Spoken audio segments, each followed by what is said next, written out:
Welcome, fellow travelers. It's Mickey Gold. Today, I wanted to talk about our nervous system and anxiety and panic attacks. So, generally, people who have anxiety and panic attacks have an issue with their nervous system. And a lot of us who have issues with our nervous system, it's rooted in early childhood trauma. And the reason that being the case is because when we're developing, that's when you're going to have the most issues. So if you did not get your needs met as a child, you don't have to necessarily be abused, but if you didn't feel safe, secure, your nervous system is not going to function properly. Things are going to have to be, you're going to have to develop coping mechanisms. Now, a lot of times they'll blame certain things on drugs and alcohol. Well, drugs and alcohol generally are a way to cope with early childhood trauma, because the fact is they used to claim that there was an addiction gene. No, there's passed on trauma, and you get that passed on because generally a parent who's addicted to drugs or alcohol is generally not as attentive as a parent who's not, but they usually have childhood trauma. It usually seems like, yes, it's passed on in your genes. No, it's passed on in your nervous system, and you haven't learn the coping mechanisms. So, drugs and alcohol and eating disorders, any addiction you can think of, is just a symptom from that early childhood trauma. And again, it can be just passed on, and it doesn't feel like trauma because that's what we grew up with and that's what we know. And it's not until you go to therapy or, whatever the case may be, that you realized, oh, that was abusive. Oh, that's not the way the world is. Oh, that's not good. I mean, you might have realized it earlier, but for most of us. And the thing is there's good things coming on the horizon. We're starting to see a lot of study in the mental health fields about childhood trauma, about our nervous system. There are people developing things like trauma releasement exercises, and this is based on looking at animals. So when animals get all tense and stressed out, if you've watched your dog's all stressed out and they're like barking at each other and something goes on, and then all of a sudden they'll shake and they'll be fine. So a lot of these exercises are based on like getting your body to shake to release that trauma is what they're basing some of this on. It's a really simplistic look at it, but that's kind of where they're going. The other way that they're going with this whole trauma and our nervous system thing is looking at, again, addiction. So for instance, they're looking at right now DMT, which to me, I'm not really experienced in this. This is what I've been reading and studying about, is DMT is a 15-minute trip, and it's really intense. Our brain actually produces DMT, and people refer to it as the God molecule, and they see all sorts of different things.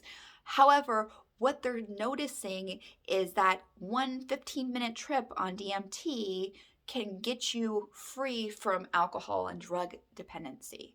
Like that.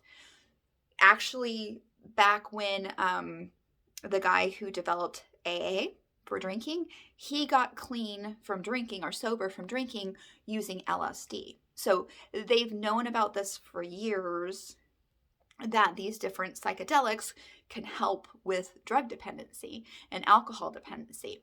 So there's that, yay, because again, your childhood trauma, your anxiety might be covered up with a drug or alcohol problem. So a quick 15-minute trip with a therapist or with a doctor or whatever the case may be that they're working on this with to overcome this would be super phenomenal. And then you do the work after that, of course.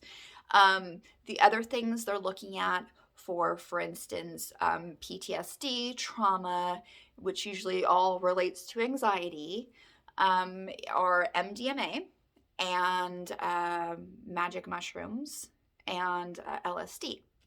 And I live in Oregon, so they're actually writing up right now the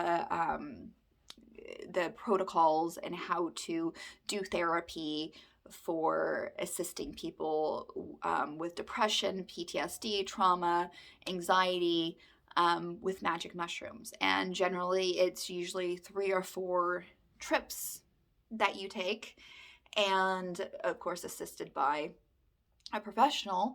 And most people find themselves almost permanently cured from, and these are people who have stuff where, medication resistance, depression, PTSD and trauma that, they've spent 30 years in therapy for, anxiety. Because really, when you look at your choice of anxiety medications, they have gotten better over the years.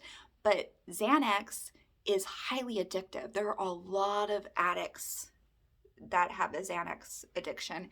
And again, that's because, like any drug, you build up a tolerance to it and it no longer works. And again, anxiety and addiction tend to go hand in hand, and because that's the way to cope. It's a coping mechanism. So for a lot of people, Xanax is not an ideal way of dealing with anxiety or a panic attack. I mean, if it's really extreme and you just can't function, it's better than nothing. And I'm not a doctor, so please don't take medical advice from me.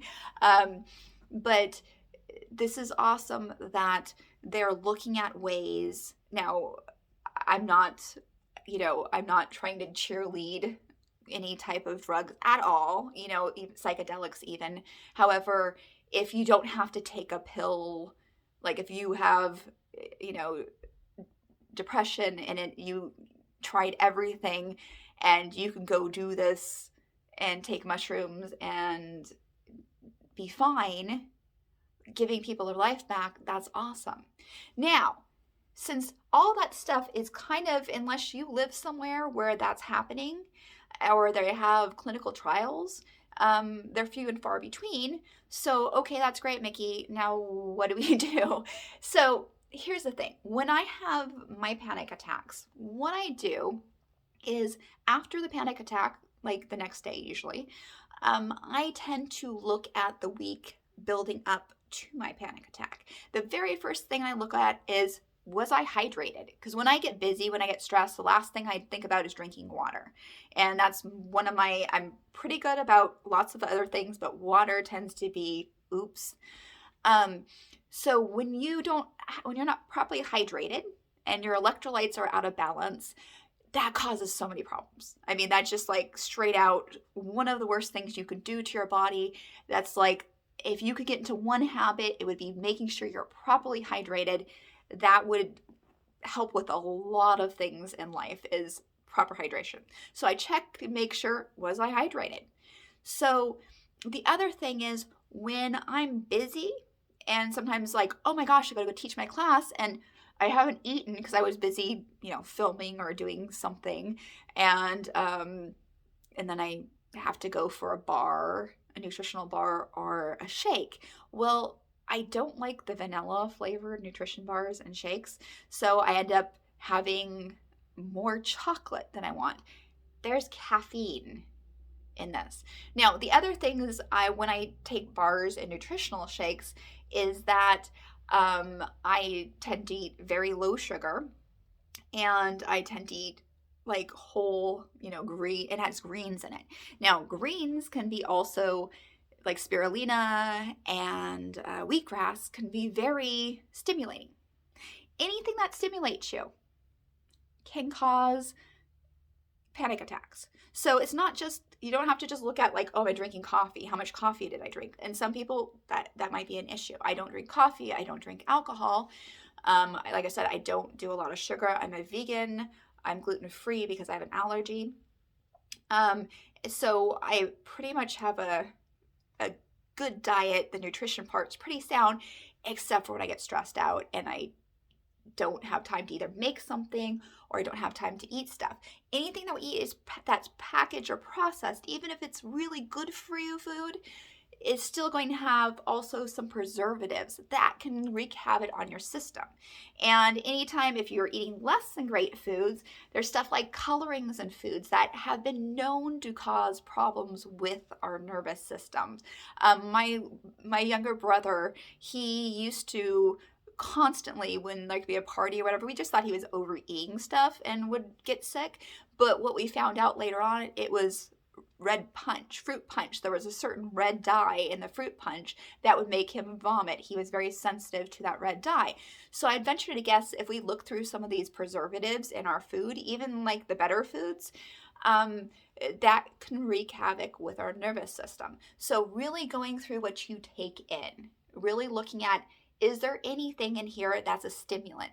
Like taking natural stuff. For instance, I started taking functional mushrooms, and functional mushrooms mean they're non-psychedelic. So these are things that help your health.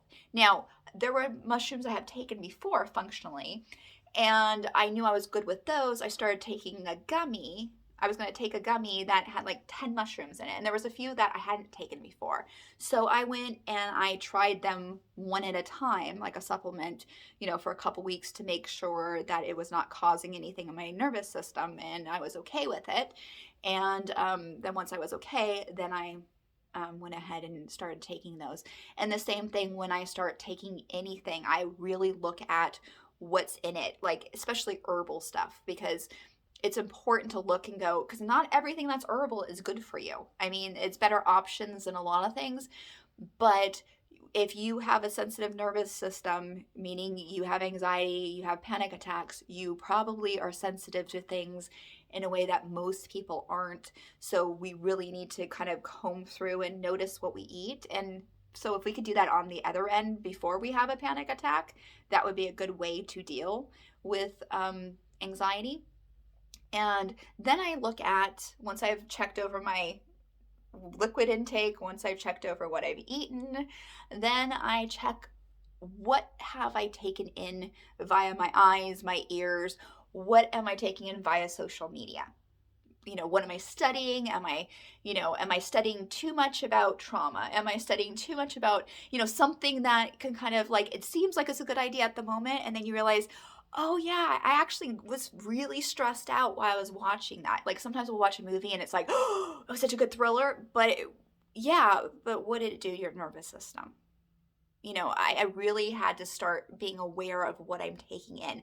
And for instance, when we're living in times of crisis, we also have to look at how much we pay attention to things. Like we need to be able to balance, like, okay, you need to be aware enough that if you need to act that on something, then you need to be aware enough, but we also need to not wear ourselves out, like get really bogged down and just all about whatever crisis or trauma is going on at the moment.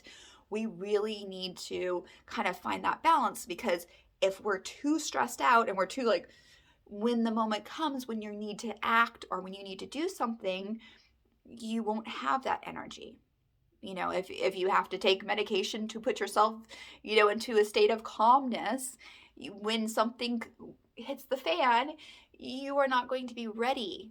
So, and I don't know if I mentioned sugar or not, but sugar for me is one of those things that causes my nervous system to go haywire. I have ADHD, and they were talking about, don't give your kids this hyperactivity. Well, I think processed sugar, because a lot of actual foods that we don't even think about have sugar in them. So it's really important to kind of watch what we eat. Now, the last thing, and this is the thing, a lot of people who smoke cigarettes, I do hypnosis. So what I learned when I was learning hypnosis and when I was learning to help people quit smoking is the fact that most people consider smoking to be relaxing. They think it's, calms them down. Actually, cigarettes, nicotine is a stimulant. Now, the reason you feel like it calms you down, if you are a smoker, the reason it feels like it calms you down is because when you don't smoke for a certain amount of time, your body goes through nicotine withdrawals. And that feels like, oh, it's calming me down. Well, yeah, because it's calming down the nicotine withdrawals. And like I said before, a lot of times the way we deal with our anxiety is some sort of addiction. So it's this cycle that never ends. So it really sucks at first to quit smoking cigarettes. It's horrible. My younger brother, it's taken him a billion years to quit smoking cigarettes. I mean, like, he was constantly on the gum and constantly on the lozenges, and then would, buy himself a pack. I mean, literally, it can take a lot. Cigarettes are probably one of the hardest. We were talking about this with the hypnosis when I was studying, is like, is heroin harder to get off of or cigarettes harder to get off of? Don't have much experience. I have zero experience with heroin, but I did smoke for a small time when I was younger because I didn't do drugs or drink, so I didn't want to look like a weirdo at parties. So, I would smoke cigarettes. Not bright, I know, but I was able to, like, literally throw my package out the window. I know that was littering, and be done. However, I got lucky on that. So, anyways, so again, the things we can do is watch what we take in, whether it be food, water, and social media, news, that sort of thing, and watch what we do, because I can give you all these meditation tips. I can give you stuff to try to help you when you're going through your panic attack and how to calm down. However, prevention, like anything else, is worth a pound of cure. So I hope this finds you doing well and that you're relaxed and that you guys enjoy your day. Peace, love, namaste.